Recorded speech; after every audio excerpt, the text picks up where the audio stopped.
Hey everyone, Chris here. I've just watched the Collins Cup and I wanted to share some of my thoughts about it. Really enjoyed it overall. I want that to be the message that comes away from this video. But there's some things I liked, some things I really didn't like, and I'm going to get into those details. Be aware that there are spoilers in this video, so if you haven't seen it yet, go watch it first and then come and watch this video, because otherwise it will ruin the result for you. So what is the Collins Cup? Well, it's a triathlon event like no other. It's essentially like the Ryder Cup in golf. You've got 3 teams. You've got Team Europe, Team USA and Team Internationals. There are 12 matches. Each one has a single triathlete from each team, so 3 people in each match, and they attempt to complete a triathlon, and they get points based on what order they come in at trying to win points for their team. So hope all of that makes sense. It's like 12 individual triathlons with 3 athletes in each, one from Team Europe, one from Team USA, one from Team International, and each of these teams were battling to get as many points as possible so that they could win. It was a middle distance event, so I think the distances were 2k swim, an 80k bike and an 18k run. And in the end, to really no one's surprise, Team Europe came home with the win with 42.5 points compared to Team US with 31.5 and Team Internationals with 25.5. Okay, so that's what it was, but what was really good about it? Well, it was super fun. It was watching all of these mini triathlons happening at the same time and people moving back and forward, and it being quite intense with there only being 3 athletes in each. It was very well organized, so I think if you're in the triathlon community, you might know that the PTO, the Professional Triathletes Organisation, have done so much to keep triathlon going during the pandemic. And it was a really well organized event, really well produced as well. So they had lots of commentators and presenters and camera bikes, and the footage was very good. And it's all available free to stream on the website. So they weren't even charging for this one. I don't know if they will eventually, but you can just go on there now and watch a really high quality stream for free, which is amazing.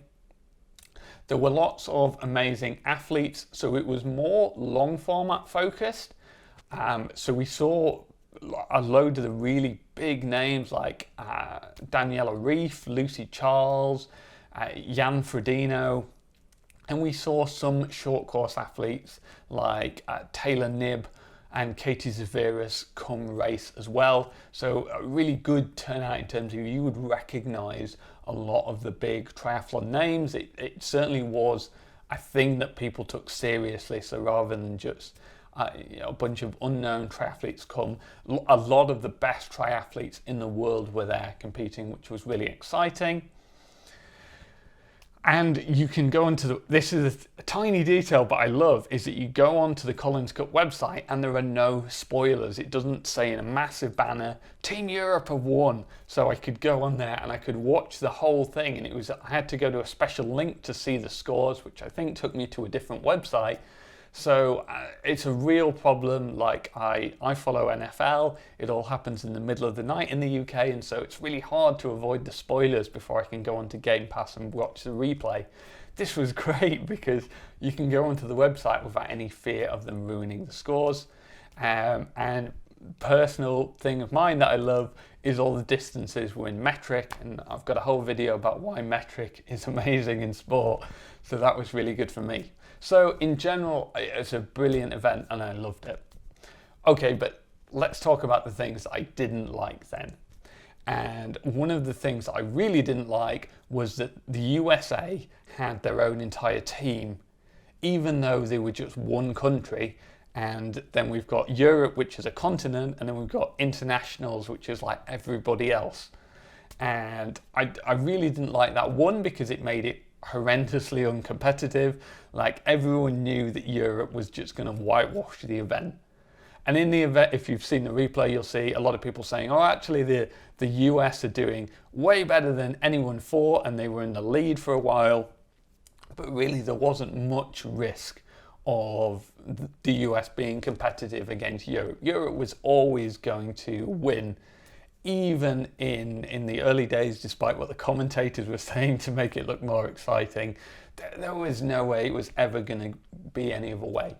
Now, one of the things about match play, so pairing these up, is that it's always going to look a bit more competitive than it is, because you're always going to get some matches you like and some matches that you don't like. So even when you've got a really unbalanced team like Europe and USA were, it looks closer than it was.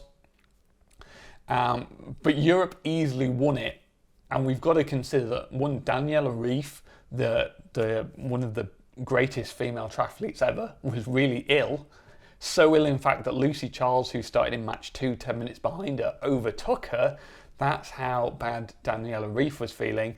And then Holly Lawrence, who was leading her match, crashed on the bike, and you could say, well, that was her own fault, but Lionel Sanders had a crash as well, but he managed to get back on his bike straight away. Holly Lawrence was just unlucky in that it did some damage to her bike, and it took her a couple of minutes to get the bike working again and get back on the bike, and that pushed her down into third place in her match. So the end result was that Europe won 6 of the matches and USA took 2 of them. But that could have easily been very different. I don't want to say Daniela Ryf would have definitely won if she'd have been feeling good, because Taylor Knibb's performance was incredible. Really, I don't want to take anything away from the amazing performance that she did. But Daniela Ryf probably would have scored more points if she'd have been feeling good. And then Holly Lawrence again leading until she had that crash and couldn't get her bike working again. So it could have easily been more victories for Team Europe. But I think the real problem with this is that letting the US have their own team really support, and this is where I'm going to get into social justice matters, and if that's not your bag, maybe skip this bit or go watch a different video, but it supports American exceptionalism, the idea that America thinks it's better than everyone else, and a single country, can take on an entire team, like entire continent like Europe. And you can argue, well, maybe that's just pragmatic, or you can argue maybe that's true. Maybe you're an American and feel that's true. But as a British person, we have the same problem over here, in that we have British exceptionalism. We think that we're better than everyone else in the world, and it just ends really badly for us. And I don't want to get into the whole political situation, but things like when we're invading other people's countries because we think we can tell them how to live and we think we should be the boss, or when we're just making stupid decisions like Brexit, then all of this comes from this problem of exceptionalism and thinking that our country is better than everyone else. And really we're reinforcing that when we do something like letting a country have its own team against the rest of the world.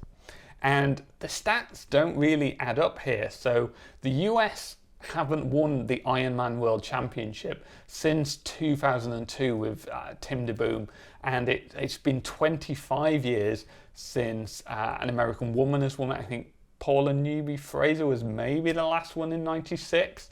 Not 100% sure of that, but it's definitely been longer than it's been on the men. So if we go back across the last 20 years of Ironman World Championships, the USA only has 1 victory, Belgium has 1, Canada has 2, the UK has 5, Switzerland has 7, and Germany and Australia have 10. So if we're talking about countries that have done the best in long format racing, which is what this is, it's not Ironman distance, but it is long format. Really, Germany or Australia should be maybe the countries that have their own teams. Of course, Britain is doing really well. We've just taken the mixed relay triathlon championship and contributed a lot in the Collins Cup. So really, it doesn't make sense for the US to have their own team. And the other problem is, so one of the things that was talked about a lot about that is the fact that US triathletes get faster when they put on that Team USA kit, because they're really inspired and they're feeling they're representing their country, and it makes you wonder why they just can't perform like that the whole time. Interesting bit of psychology there. Can they not push themselves as hard when not racing for their country? And how, if if you were a sports psychologist working with that, I'd totally be looking at that ITU. But anyway, so they had that. Team Europe again had something to race for. Team Internationals, I felt, were kind of denied that opportunity because, yeah, like they're on a team and they want to race, but it's not quite the same thing as racing for your country or your continent, or you're just kind of in this, we're in the other team and we'd quite like to do quite well. It's just not the same somehow. I think if I was on Team Internationals, I wouldn't be quite as inspired to race as hard as if I was racing for Team GB. And I'm not saying that they weren't trying, because I'm sure they were really trying hard, but that's a psychological disadvantage that they didn't get that the other athletes get. And of course, it's worth noting that when we look at Team International, so there was one athlete from South Africa, a couple from Canada, and then some from Australia and New Zealand. But Australia and New Zealand have been in this massive COVID lockdown for 18 months. So that's impacted their training, that's impacted their ability to get to the event. I think some of them just won't have wanted to come because of the quarantine restrictions. Like you need to get government approval to leave the country, and then when you come back, you've got to go into quarantine for 2 weeks. So very unpleasant for them. And even if they've stayed in Australia or New Zealand the whole time, they've been subject to more lockdowns than the rest of us, which is going to have impacted their training, particularly their swimming. And so it was really, really hard to expect Australia and New Zealand to be as competitive this time. So, long rant there. How do we fix that? Well, I'm not really sure. I think maybe have Team North America, because then put the Canadians in with the US athletes, and then you've got kind of continent versus continent, and that makes more sense. What you do about Team Internationals, I don't know. Do you have Team Australasia? Because I think Australia and New Zealand will be much more competitive in future when they're not hampered by the lockdowns. But then what do you do with someone like Jeannie Metzler from South Africa? What team does she fit into? Like, how do we work that in? I don't really know, but I would like to see a more competitive Collins Cup, and B, a Collins Cup that respects everyone's countries a bit more, rather than giving one country that hasn't won an Ironman World Championship in like 19 years their own team, and giving Europe its own team when Europe has been so dominant, specifically recently in the Ironman World Championships. It's all been German and Swiss athletes. So there you go, quite a long rant there. As I said at the start of the video, I really enjoyed the Collins Cup. I thought it was fantastic. If you haven't checked it out yet, you totally should go check it out, and there's loads of stuff to love about it. There are some things that I would like tweaking, as we have discussed there, but it's a great event, and I hope that it continues going forward. Hopefully you've enjoyed this review / rant. If so, give this video a thumbs up. And if you're into triathlon, then hit the subscribe button, because that's what my channel is all about. And I would love to see you in another video.